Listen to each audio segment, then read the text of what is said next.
NTV time, जनता की बात जनता के साथ। बागड़ी ज्वेलर की दुकान पर से दो अज्ञात महिलाओं ने दिनदहाड़े व्यापारी को चकमा देकर सोने के आभूषण लेकर फरार हो गए। नमस्कार, एनटीवी टाइम में आपका स्वागत है। खबर बागड़ी से, जहां मुख्य बाजारों में सोमवार को दो अज्ञात महिलाओं ने दिगोड़ा ज्वेलर की दुकान में व्यापारी को बड़े शातिराना तरीके से चकमा देते हुए दो सोने की रकम लेकर फरार हो गए। दोनों रकम की कुल कीमत 50,000 रुपए बताई जा रही है। व्यापारी के अनुसार जब दोनों महिलाएं गहने देख रही थी, इसी दौरान कुछ देर के लिए उन्हें कुछ समझ नहीं आया।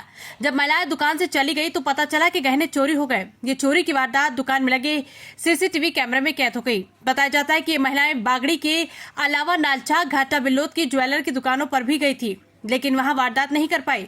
यहां मुख्य बाजार में स्थित दिगोड़ा ज्वेलर के संचालक हिमांशु सोनी ने बताया कि सोमवार साप्ताहिक हाट का दिन था। दोपहर करीब 12:30 बजे दो महिलाएं गहने खरीदने के लिए आई। अलग अलग प्रकार के गहने उन्होंने काफी देर तक देखे। उसके बाद दो रकम पसंद करके अलग रखने का कहकर वो चली गई। जब ये महिलाएं दुकान पर गहने देख रही थी तो मुझे कुछ समय तक कुछ समझ नहीं आया। जब वो महिलाएं दुकान से चली गई तो उसके बाद मुझे अचानक कुछ समझ में आया तो देखा कि उसमें एक जोड़ कान की चेन एवं कान के टॉप्स रकम थी जो कम थी, जिसकी कीमत करीबन 50,000 रुपए है। बागड़ी एवं अन्य जगह पर भी पहुंची थी महिलाएं। हिमांशु सोनी ने बताया कि वारदात के बाद उन्होंने महिलाओं को तलाशने की कोशिश की, लेकिन वो नहीं मिली। बताया जाता है कि दोनों महिलाओं को एक काले कलर की पल्सर बाइक पर कोई व्यक्ति बिठाकर लाया था। अन्य दुकानों पर पूछने पर पता चला कि सोमवार सुबह 11:30 बजे नालछा बस स्टैंड स्थित चंदू एवं योगेश सोनी की दुकान पर भी गई थी, लेकिन वहां कोई वारदात नहीं कर पाई। बागड़ी से राहुल सेन की रिपोर्ट। कल ये जो दो महिलाओं द्वारा घटना जो की है, इसमें क्या रहा, पूरी वारदात कैसे की उन्होंने मुझे बताया। कल 12:30 बजे की बात है। मैं दुकान पे अकेला बैठा हुआ था। दो महिलाएं आई और उन्होंने बोला कि सोने की बाली बता दो। मैंने बाली बताई, उनको पसंद नहीं आई तो बोले टॉप्स बताओ। टॉप्स बताए, ये बोले ये भी पसंद नहीं आया। तो बोला आप सुई धागे बता दो। मैंने सुई धागे की चेन और टॉप्स बताए उनको, तो उन्होंने उसमें से एक चेन और टॉप्स पसंद कर लिया। फिर नहीं बोला हमको नथ बता दो, और फिर दूसरा और तरह तरह का उन्होंने सामान मांगा। मैंने बताया, वो चेन उन्होंने क्या मालूम क्या बातों में ऐसा उलझा के वो चेन उनने उनके पास में छुपा ली और एक टॉप से छुपा लिया।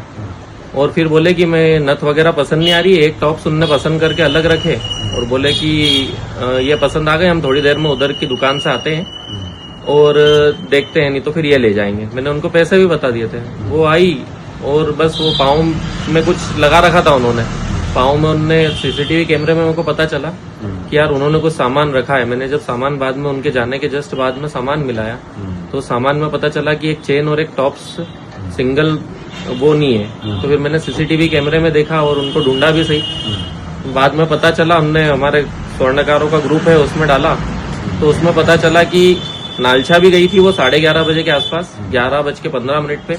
वहां की भी फुटेज आई और 2 दिन पहले गजेन सोनी की दुकान है घाटा बिल्लोद, वहां पर भी गई थी। और मेरे पहले मोहित ज्वेलर्स करके दुकान है जस्ट सामने अंकल की, उस पे भी वो दोनों गई थी, पर वहां पे उनने कुछ वारदात नहीं की। मेरे यहाँ पे वारदात में करीबन 4 ग्राम के आसपास सोने का सामान वो लेके गई। आप दुकान पे अकेले थे? मैं दुकान पे अकेला था उस टाइम। वो काई साल की महिला देखा? वो एक पल्सर बाइक थी काले कलर की, एक व्यक्ति लेके आया था जो सामने दुकान के जस्ट सामने खड़ा हुआ था। वो रिकॉर्ड अपने कैमरे में नहीं हुआ है, पर नालछा वाले कैमरे में रिकॉर्ड हुई है कि वो इस बाइक पे ही थी। क्या पूरा नाम? हिमांशु।